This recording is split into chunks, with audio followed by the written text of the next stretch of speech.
बिस्मिल्लाहिर्रहमानिर्रहीम। हम topic start करने वाले हैं बायोलॉजी पार्ट 1 और चैप्टर नंबर है स्टूडेंट्स 2 और टॉपिक का नाम है कार्बोहाइड्रेट्स। यू नो कि एक बहुत ही इंपॉर्टेंट टॉपिक है, राइट। इस टॉपिक में हम डिफरेंट एट्रीब्यूट्स या पैरामीटर्स या फीचर्स स्टडी करेंगे कार्बोहाइड्रेट्स की, राइट। और इसकी स्टडी के लिए हम चलते हैं एक एनिमेशन की तरफ।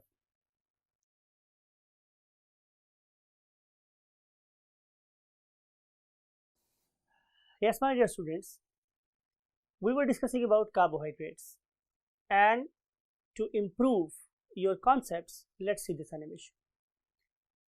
ये एनिमेशन आपको क्या दिखा रही है? 4 डिफरेंट किस्म के food stuffs. Number 1 is banana, जिसे हम केले बोल रहे हैं। नंबर 2 इज डेट्स, जिसे हम खजूर बोलते हैं। आई नो आप में से लोगों को इनका मतलब आता है, लेकिन आप उन लोगों के बारे में भी सोचें जो इस लफ्ज़ को शायद पहली दफ़ा सुन रहे होंगे। तो आई वॉन्ट कि मैं आपको बिल्कुल बेसिक लेवल से लेकर चलूँ और आहिस्ता आहिस्ता आप लोगों की जो फाउंडेशन है उसे बहुत स्ट्रेंथन कर दूँ। और इसी पर्पज़ के लिए इवन मैं डेट का मतलब खजूर भी बोल रहा हूँ। देन ग्रेप्स, जिसे हम अंगूर बोल रहे हैं, एंड देन द फिग, जिसे हम अंजीर बोल रहे हैं।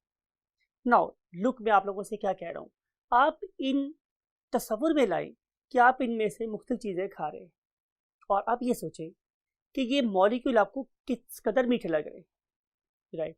Now move to the next step. अब जरा सेकंड स्टेप की तरफ मूव करके देखिए। आपने एक चम्मच चीनी मुंह में डाल ली है, या आप लोगों ने एक चम्मच माल्टोजेस यूज़ कर लिए हैं, या फिर आप लोगों ने लैक्टोज, जिसे हम लोग क्या बोलते हैं, दूध बोलते हैं, उसे चम्मच आपने डाल लिया है, राइट। अब आप इस ग्रुप को कंपेयर करें किसकी टर्म्स में? मिठास की टर्म में। किस ग्रुप के साथ? पहले ग्रुप के साथ, राइट। एक मिनट के लिए यहाँ रुकते हैं और एक और कदम आगे बढ़ते हैं।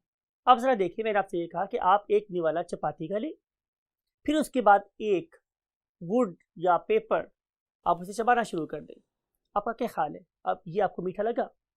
तो डेफिनेटली आप बोलेंगे कि सर नहीं, ये जो लास्ट ग्रुप है तो बिल्कुल भी मीठा नहीं।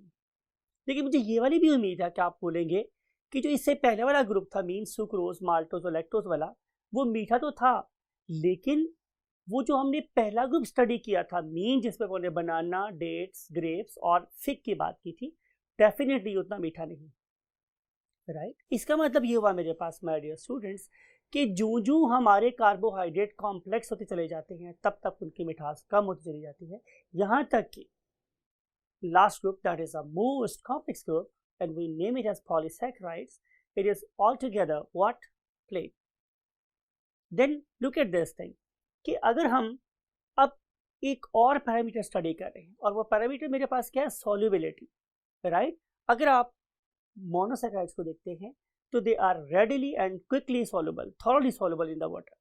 लेकिन अगर आप लोग सेकंड ग्रुप की तरफ मूव कर जाएं, दैट इज बेसिकली ओलिगोसैकेराइड और डाइसैकेराइड, और आप लोग अब एक चम्मच दूध का पकड़े उससे डिजोल्व कर दे कहा पानी में, तो यू कैन सी कि अब जो सोल्यूशन है वो इतना ट्रांसपेरेंट नहीं है जितना पहले था। उसकी रीज़न ये है कि यहाँ पे सॉल्युबिलिटी और कम हो गई। अब हम चलते हैं आटे की तरफ, that is starch means polysaccharide. अब देखें, जो ही मैंने इसको पानी में डाला है तो थोड़ा सा जो आटा है वो डिजोल्व हुआ, लेकिन जो बाकी सारे का सारा आटा है वो क्या हो गया? तैरेशी हो गया, अंदर बैठ गया, वो मजीद हाल नहीं हो रहा। तो हम कहना ये चाह रहे हैं कि सिंपल से कॉम्प्लेक्स की तरफ मूव कर रहे हैं तो सॉल्युबिलिटी क्या हो गई है? बहुत ज़्यादा कम हो गई। अब हम चलते हैं एक आखिरी मोस्ट कॉम्प्लेक्स ग्रुप की तरफ, that is called as cellulose. अब देखिए, सेलुलोज में टिश्यू पेपर की बात कर लें या वुड की बात करें, आप इसे पानी में डाल के बैठे रहे, कोई फर्क ही नहीं पड़ेगा। इसका मतलब ये होगा कि solubility decreases with the increase in complexity, right. I hope कि इन सारी बातों के बाद आप लोगों को बिलीव हो गया होगा कि हम जिन मॉलिक्यूल्स को पढ़ने जा रहे हैं, they are very vital for us, they are basically playing very very important, you can say structural roles and functional roles in your body. अगर हम लोग फंक्शनल रोल की बात करें तो this very carbohydrate is like the foundation for the formation of very generous molecule that is called as what? The ATP. और अगर हमारी बॉडी में एटीपी है तो हम रिएक्शन परफॉर्म कर सकते हैं, और अगर एटीपी नहीं है तो हम रिएक्शन परफॉर्म नहीं कर सकते, राइट। ये एटीपी कैसे बनता है इसे हम कभी फ्यूचर में डिस्कस करेंगे। Now we want to study the biochemistry of these molecules in detail, so let's move to the whiteboard.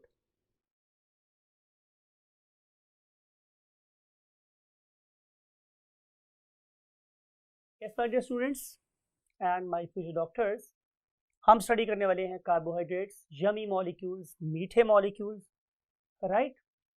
और इसमें हम नंबर 1 पे स्टडी कर रहे हैं इसकी अबंडेंस। तो ये काफ़ी अबंडेंट मॉलिक्यूल्स हैं प्लांट बॉडी के अंदर भी, एनिमल्स की बॉडी के अंदर भी, और हमारी सराउंडिंग में भी। और इनको हम अंडरस्टैंड करेंगे by means of its occurrence and example. जैसा भी मैंने आपको एनिमेशन में दिखाया कि हमारे पास इसकी 3 मेन टाइप्स हैं। एक को हम लोग बोलते हैं व्हाट, मोनोसैकेराइड्स, ठीक है। एक को बोलते हैं क्या, मोनोसैकेराइड्स। और दूसरे को हम नाम देते हैं क्या, डाइसैकेराइड्स। और तीसरे को हम नाम देते हैं व्हाट, पॉलीसैकेराइड्स। और जो एग्जाम्पल्स आपके माइंड में हमेशा रहनी चाहिए रिगार्डिंग दीज 3 क्लासेस, तो उसमें से जो पहली चीज़ मेरे पास स्टूडेंट्स क्या है, for example banana, for example dates,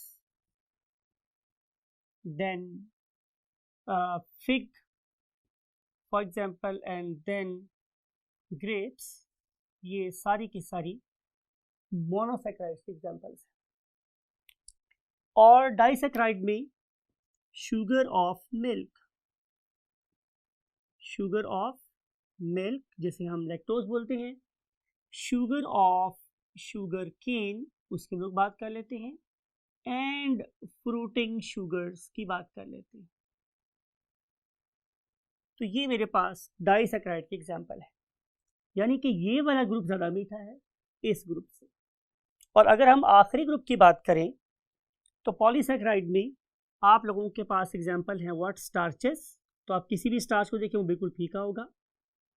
आप लोग जो कॉटन की चीज़ें पहनते हैं वो, जो आप लोगों का पेपर है, टिश्यू पेपर है वो। और फिर आखिर में जो पॉलीसैकेराइड की एग्जाम्पल है वो क्या है स्टूडेंट्स, सेलुलोज। और अगर आपको आखिरी बात बताना चाहूँ तो वो क्या है स्टूडेंट्स, ग्लाइकोजन। ये आप लोगों के मसल्स और लिवर में स्टोर होता है। तो अगर आप कलेजी खाएंगे तो उसमें से आपको सब ग्लाइकोजन भी मिलेगा, क्योंकि ये हमारी कलेजी में स्टोर होता है या हमारे मसल्स में स्टोर होता है, राइट।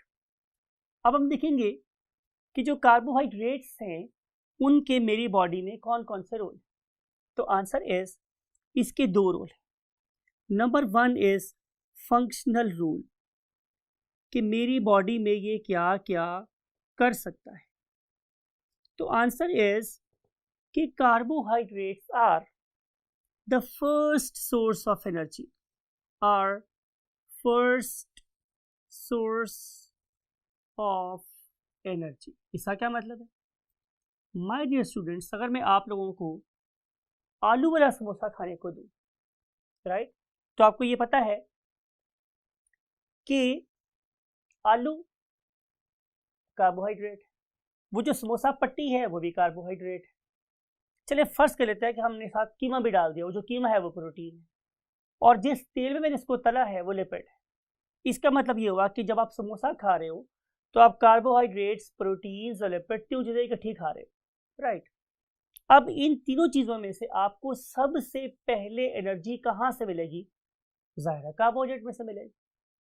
तो ये मेरे पास very first source of energy.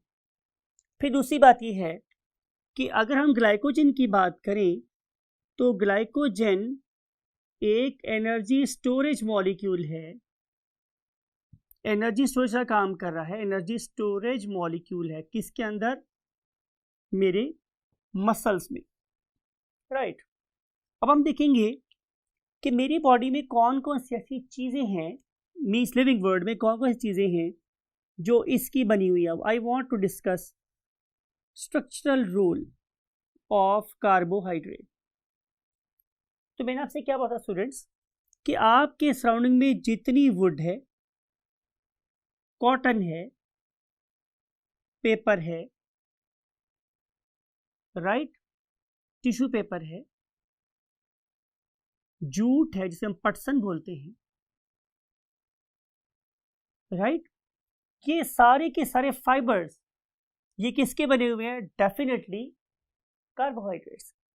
फिर इसके अलावा आप देखें तो आप लोगों की सेल मेम्ब्रेन, आप लोगों की सेल मेम्ब्रेन के जितने रिसेप्टर्स हैं, जितने उसके सरफेस के ऊपर लगे हुए मॉलिक्यूल्स हैं, वो सारे के सारे कॉन्जुगेटेड फॉर्म में एग्जिस्ट करते हैं। या तो वो क्या होंगे, ग्लाइकोलिपिड्स, और या फिर होंगे ग्लाइकोप्रोटीन्स। तो ग्लाइकोलिपिड और ग्लाइकोप्रोटीन्स क्या बना रही हैं, आपकी सेल मेम्ब्रेन का integral part, right. Now we want to discuss identification of what, carbohydrates. तो जैसे मैंने आप सभी डिस्कस किया स्टूडेंट्स कि ये लेमैन आइडेंटिफिकेशन ये है, लेमैन मीन आम बंदे से कैसे पहचान सकता है।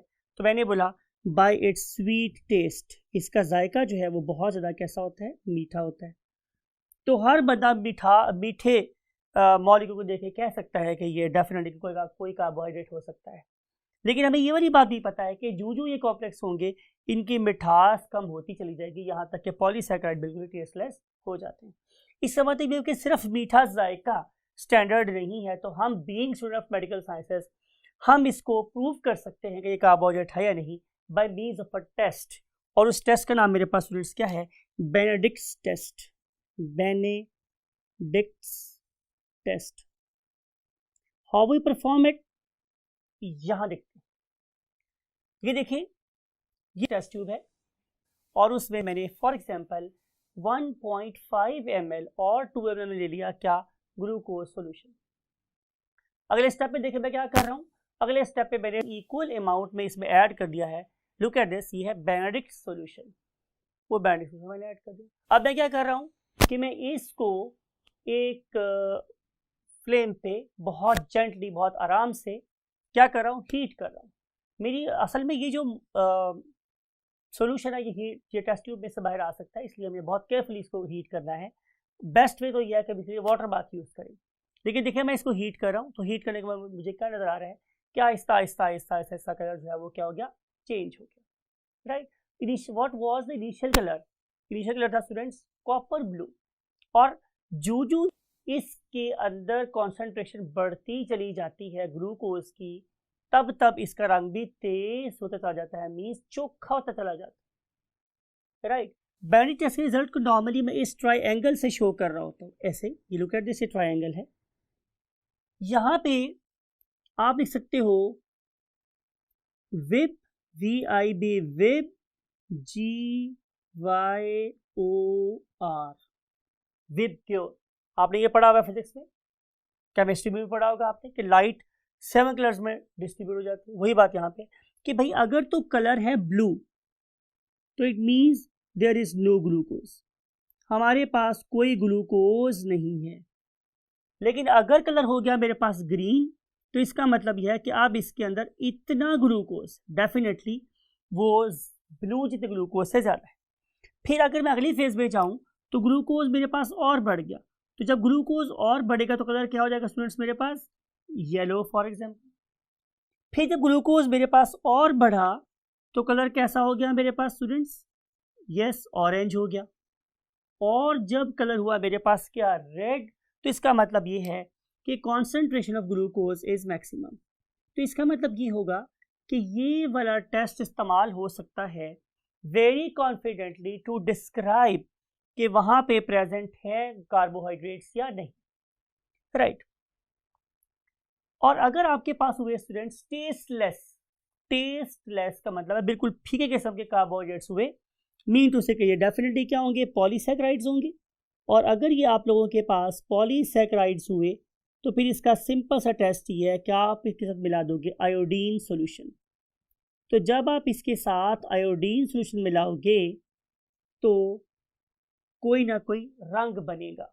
मिसाल के तौर पे अगर ब्लू ब्लैक हुआ, क्या हुआ स्टूडेंट्स, अगर तो बना ब्लू ब्लैक तो इसका मतलब है कि यहाँ पे प्रेजेंट है स्टार्चेस, राइट। और अगर हो गया ये रेड तो इसका मतलब यह है कि यहाँ प्रेजेंट है ग्लाइकोजन। और अगर कोई चीज ना आई, आयोडीन के रंग ही की रही, मीन्स ब्राउन ही रही, तो इसका मतलब है कि वहाँ पे सेलुलोज प्रेजेंट है। तो इस तरीके से हम थ्रू केमिकल टेस्ट आइडेंटिफाई कर सकते हैं कि यहाँ पे कौन सी शुगर प्रेजेंट है। नेक्स्ट पॉइंट हमारे पास स्टूडेंट्स ये है कि हमारे पास सोर्स क्या है कार्बोहाइड्रेट का। तो दुनिया में कार्बोहाइड्रेट को प्रोड्यूस करने का जो सबसे बड़ा सोर्स है वो क्या है स्टूडेंट्स? फोटोसिंथेसिस। वो क्या है स्टूडेंट्स? फोटोसिंथेसिस। और आपको पता है फोटोसिंथेसिस हम क्या करेंगे? हम CO2 को मिलाएंगे वाटर के साथ in the presence of sunlight, और हमें क्या मिल जाएगा? जाहिर है C6H12O6, और रिलीज हो जाएगी क्या? ऑक्सीजन और वाटर। तो फोटोसिंथेसिस वो जरिया है जिसके जरिए से हम क्या ऑपरेट कर सकते हैं? कार्बोहाइड्रेट्स। इसीलिए हम प्लांट्स को क्या बोलते हैं? Producers, right? So now we want to move to the next 1/3 of the board, and that is depicting what?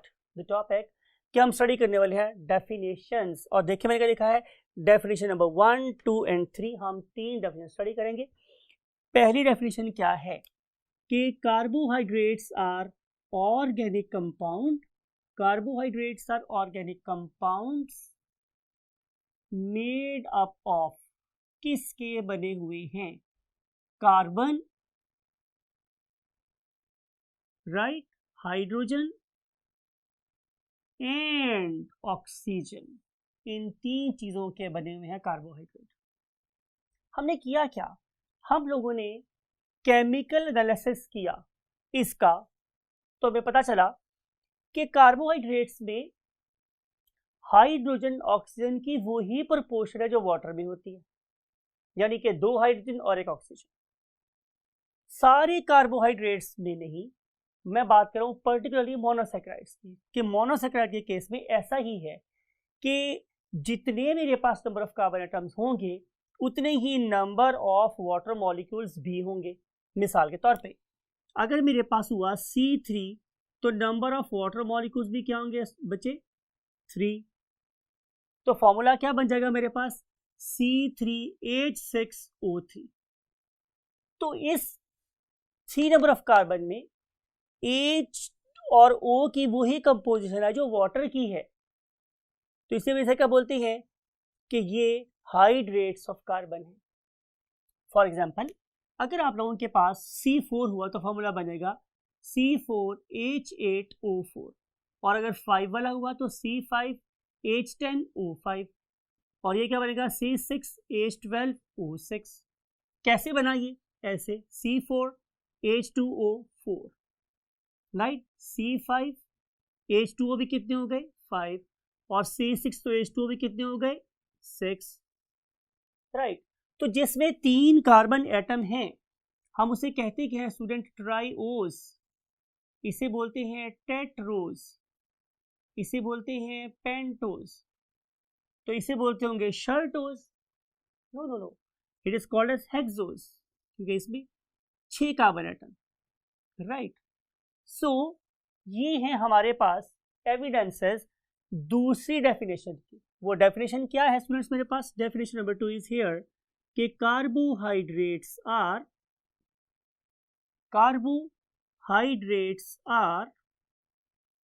hydrates of carbon, hydrates of carbon। My dear students, मुझे ये कहने दें कि ऐसा लगता है कि जैसे अल्लाह रब्बुल इज़्ज़त ने हर कार्बन के हाथ में एक वाटर का मॉलिक्यूल पकड़ा दिया, तो जितने नंबर ऑफ कार्बन एटम्स होंगे उतने ही नंबर ऑफ वाटर मॉलिक्यूल्स भी होंगे।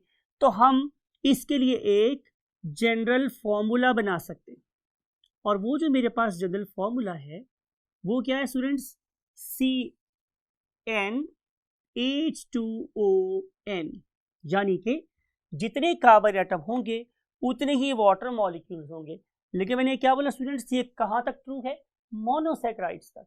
डाइसैकेराइड में और पॉलीसैकेराइड में number of carbon atom water molecule के बराबर नहीं रहते, तो फिर हम इस जनरल फॉर्मूला को मॉडिफाई कर देते हैं। कैसे?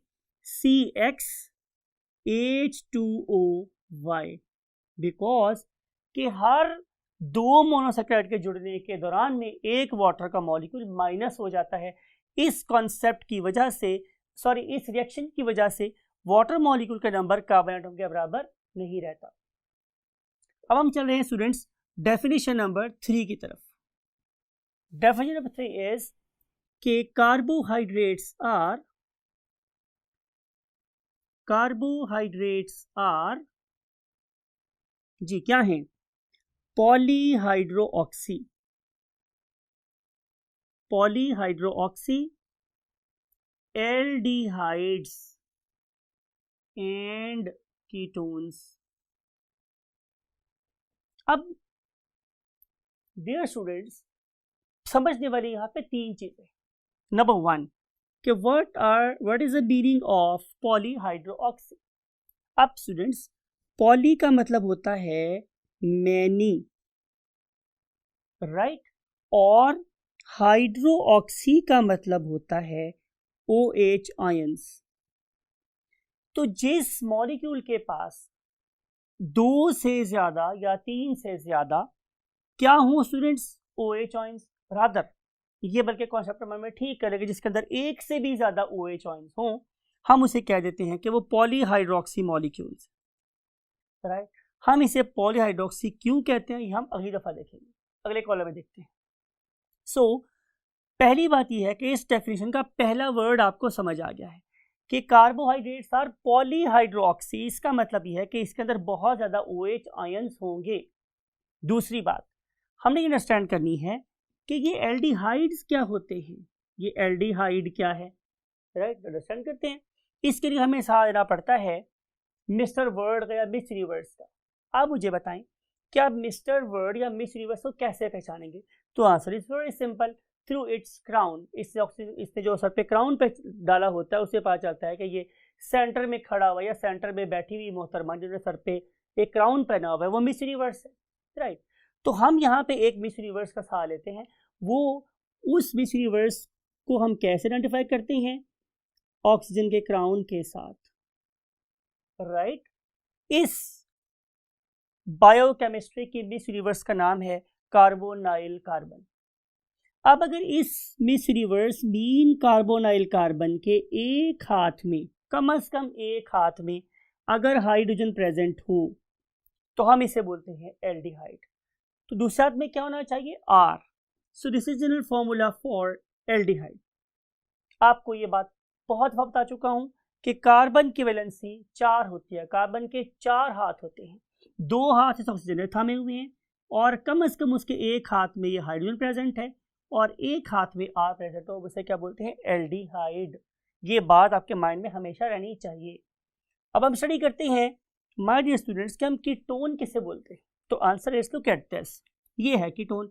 अब भी मेरे पास यही मिस यूनिवर्स है, बस जरा अफ्रीका से आई है इसलिए थोड़ी ब्लैक हो गई है, this one, right. This is called as carbonyl carbon, right. इस कार्बोनाइल कार्बन के अब दोनों हाथों में क्या होना चाहिए? R। इधर भी रेडिकल होना चाहिए, इधर भी रेडिकल होना चाहिए।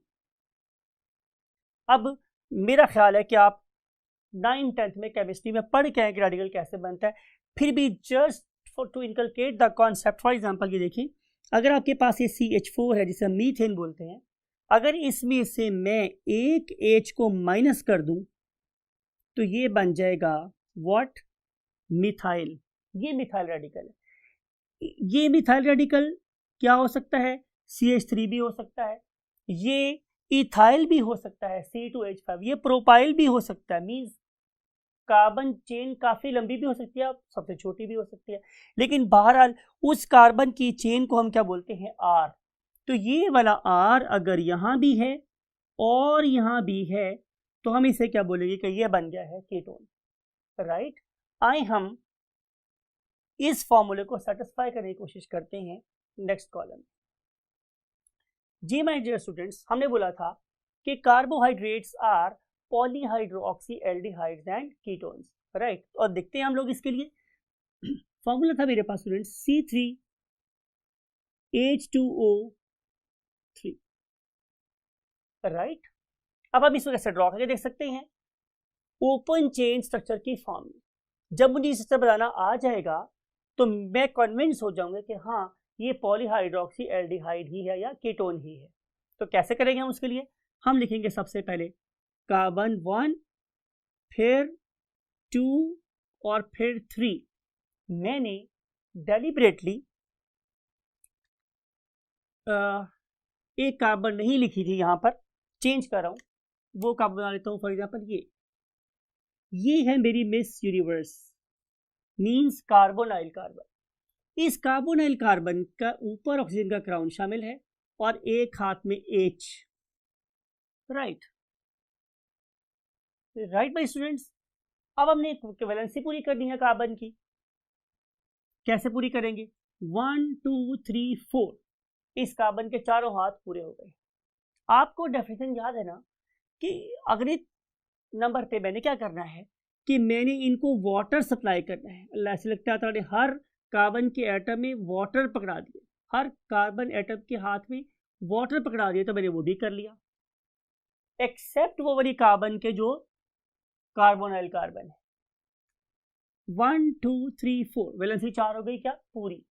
क्या इसकी वैलेंसी पूरी है? 1 2 3, तो आंसर इज नो। इसके यहाँ पर अभी और एक H और आएगा। अब नंबर ऑफ कार्बन एटम्स तो 3 नजर आ रहे हैं, 1 2 और 3। अगली बात देखते हैं कि क्या ये पॉलीहाइड्रोक्सी है, तो आंसर इज यस, क्योंकि इसमें 2 OH हैं, तो नंबर ऑफ OH चूंकि 2 एक से ज्यादा हो गया, इसलिए बोल रहे हैं पॉलीहाइड्रोक्सी। अब क्या इसके पास मिस यूनिवर्स है? यस। क्या उसके हाथ में एक H है? तो यस। अब ये मेरे पास एक 3 कार्बन एटम वाला पॉलीहाइड्रोक्सी एल्डिहाइड बन चुका है, राइट। अब हम क्या करते हैं कि हम इसका क्या करते हैं स्टूडेंट्स, एक कीटोन भी बना के देखते हैं। कैसे बनाएंगे? अगेन देखिए, 1 2 और 3। अब मैं कीटोन कैसे बना सकता हूं कि जब मैं इसके इधर भी वाटर लगाऊं और इसके इधर भी वाटर लगा दूं, तो क्या ख्याल है, ये बन गई कार्बन, ये भी बन गई कार्बन। इसका मतलब ये होगा कि ये भी एक R है और ये भी एक R है। अब ये 2 R हैं, लेकिन ये दोनों R किसके हाथ में हैं? मिस यूनिवर्स के हाथ में, राइट। तो ये क्या बन जाएगा मेरे पास? एक पॉलीहाइड्रोक्सी कीटोन। याद है मैंने क्या बोला था कि कीटोन वाले केस में एक क्राउन्ड कार्बन है विद ऑक्सीजन और इसके दोनों हाथों में क्या है? R। तो एक R मेरे पास ये हो गया और एक R मेरे पास ये हो गया, राइट। अब देखते हैं कि क्या इसकी वैलेंसी सेटिस्फाई है। तो देखते हैं 1 2 3, नो, यहाँ पर भी मुझे एक H और लगाना है। सिमिलरली यहाँ पर भी 1 2 और 3 और एक H मुझे यहाँ लगाना है। ये बन गया मेरे पास पॉलीहाइड्रोक्सी कीटोन। आए एक प्रैक्टिस करते हैं कार्बन नंबर 6 वाले ऑर्गेनिक कंपाउंड की। कैसे करेंगे हम लोग? 1 2 3 4 एंड 5। मैंने क्या बोला था 6 वाले की? मैंने 6 क्यों नहीं लिखा? बिकॉज के 6 carbon is somewhere here that is crowned with oxygen and it has what? H in the hand, right. ये बन गया मेरे पास एक 6 कार्बन की चेन, 1 2 3 4 5 6। अगला काम क्या था कि हमने हर कार्बन के हाथ में वाटर मॉलिक्यूल पकड़ा देना है, तो वी आर गिविंग इट, ये देखिए, OH and H water, then again water, then again water, again water and water। मुझे सबकी वैलेंसी सही लग रही है सिवाय 1 और 6 के। आए 1 को टेस्ट करते हैं, 1 2 3 4, ओ ये तो ठीक है। Let's see the 6th one, 1 2 3 और ये है 4। अगर मेरी बात ठीक है तो इसका फॉर्मूला होना चाहिए C6H12O6, राइट। काउंट करते हैं, 1 2 3 4 5 6, ओके, यस।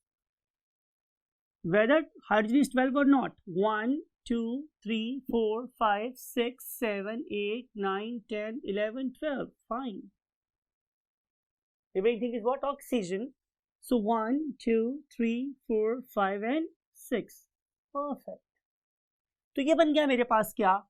एक 6 कार्बन वाला polyhydroxy aldehyde, right. Polyhydroxy what? Aldehyde. लेकिन चूंकि इसमें 6 कार्बन, तो ऐसा बोल सकता हूं कि ये एक क्या है? एल्डोहेक्सोज है, एल्डोहेक्सोज, हेक्सोस। आपको पता है हेक्सोस का मतलब है इसमें 6 कार्बन है और एल्डो का मतलब है इसका फंक्शनल ग्रुप एल्डिहाइड है। This one. Let's move to next thing. अब हम क्या करें स्टूडेंट्स, हम एक और चेन ड्रॉ करते हैं 1 2 फॉर एग्जाम्पल 3 4 5 एंड 6। अब मैंने किया क्या कि मैंने थर्ड कार्बन को बना दिया है कार्बोनाइल कार्बन या मेसो रिवर्स, राइट। बाकी क्या करूंगा, सबके हाथ में वाटर लगा दूंगा।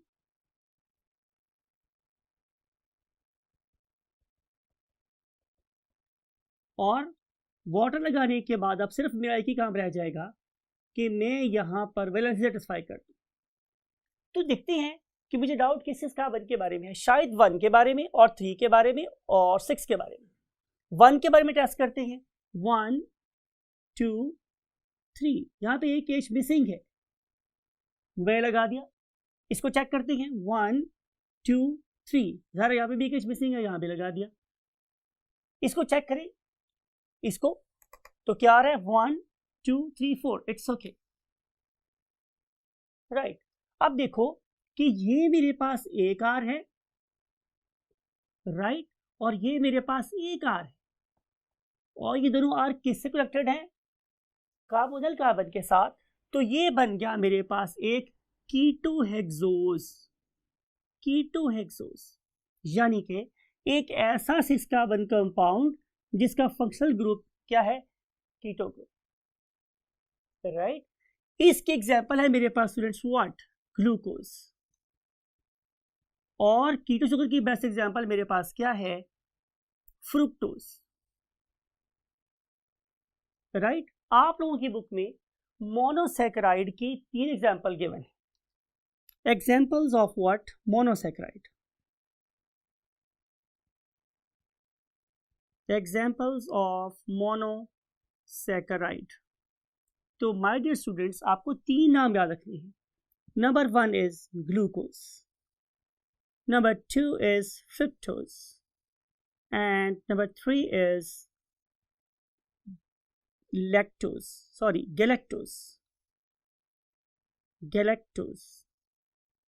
राइट। तो ये तीनों एग्जाम्पल्स आपके माइंड में हमेशा रहनी चाहिए कि जो किसके मुतालिक हैं, जाहिर है मोनोसैकेराइड के मुतालिक हैं, राइट। इस पर्टिकुलर लेक्चर में आपने ये देखा कि हम कार्बोहाइड्रेट्स को कैसे आइडेंटिफाई कर सकते हैं। फिर आपने ये देखा कि हम कार्बोहाइड्रेट्स के बॉडी में रोल को अंडरस्टैंड करें। फिर हमने ये देखा कि हम कार्बोहाइड्रेट्स को आम वे में और फिर केमिकल टेस्ट के थ्रू कैसे आइडेंटिफाई कर सकते हैं।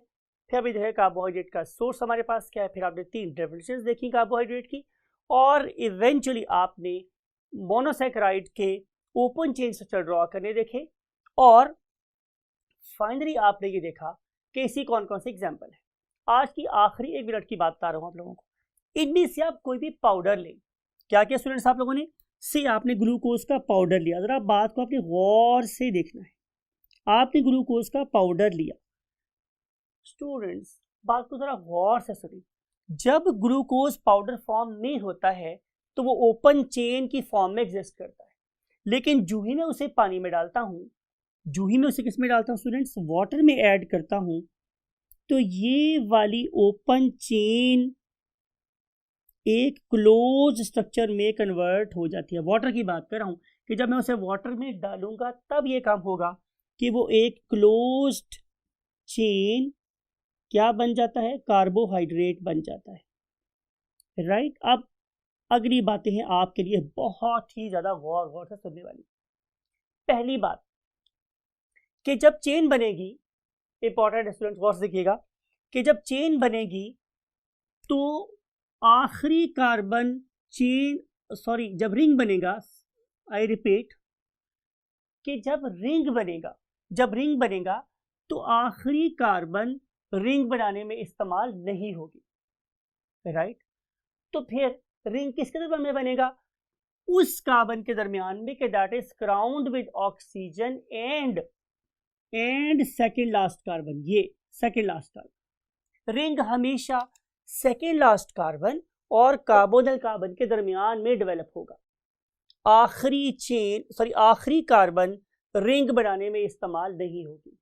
अब इसको जहां ड्रॉ करके देखते हैं, ये देखें, ये है मेरे पास कार्बन नंबर 1, रेड थी, मैं उसको रेड ड्रॉ कर रहा हूं। कार्बन 1 कैसी थी, रेड में रेड ड्रॉ कर दी। उसके बाद सारी कार्बन ब्लैक, वो क्या है C2, then C3, then C4, then C5, ये बन गई मेरे पास 5 कार्बन। अब रिंग बनेगा कार्बन नंबर 1 के दरमियान में और कार्बन नंबर 5 के दरमियान में, बिकॉज के लास्ट कार्बन रिंग बनाने में हिस्सा नहीं लेती। आप भी इसे सवाल कर सकते हैं कि सर अगर कार्बन नंबर 1 और 5 में रिंग बन गया है तो वेयर इज कार्बन नंबर 6? तो इसके लिए मैं आपको आपके माइंड में पिक्चर लाता हूँ किसकी, एक बोट की। वो बोट जो बाद पैमा से चलती है, सेल से चलती है।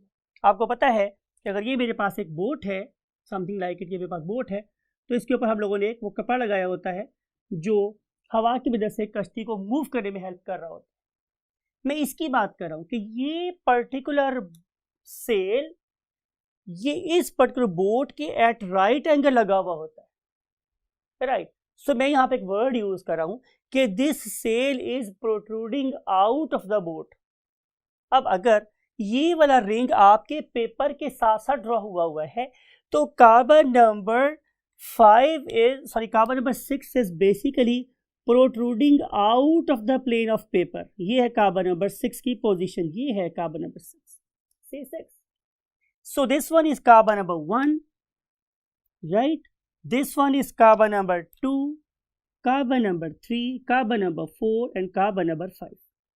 And this one is carbon number 6.